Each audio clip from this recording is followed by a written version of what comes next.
Hi, this is Jetro at ito po ang Virtual Pinoy at sa araw na ito, pag-usapan naman natin yung mga trending na graphic design hacks na sigurado makakatulong sa iyo ngayong 2024 or even next year. Whether bago ka si VA World o gusto mo ma-impress ang iyong clients, stay tuned dahil dito nagle-level up ang mga pro. Una, minimalism o maximalism. Let's start with the basics pero exciting. Minimalism versus maximalism. Parang itong less is more versus more is more. Si minimalism, very chill, clean lines, konting colors, and lots of breathing room.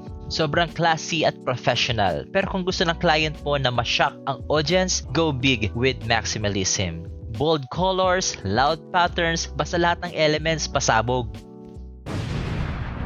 Ang key dito bilang VA ay yung adaptability. Kailangan mo makuha kung anong eksaktong style ang gusto ng iyong mga clients. Remember, either way, dapat visually impactful.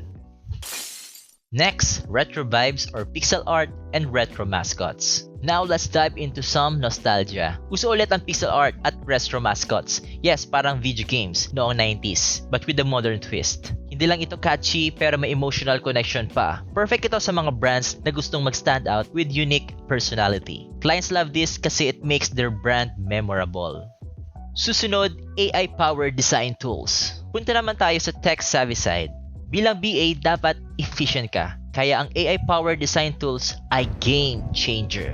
May mga tools na kayang mag-resize ng mga images, i-improve ang kanilang quality from pixelized to malinaw na malinaw. Gumawa ng mga mock-ups in just seconds at mag-suggest ng mga layout designs. Lahat na ito in just a few clicks. Sobrang laking tulong nito lalo na kung tight ang deadlines at gusto mo magmukhang pro level ang iyong mga gawa. Next, communication via Discord. So nabanggit ko na to sa previous video ko. Syempre kahit anong galing mo sa design, kailangan mo ng maayos na communication. Dito pumapasok si Discord.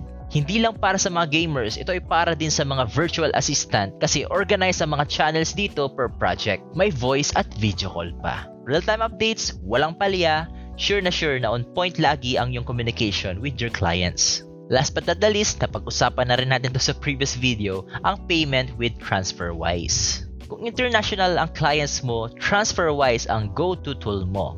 Mabilis at mura at mataas ang exchange rates.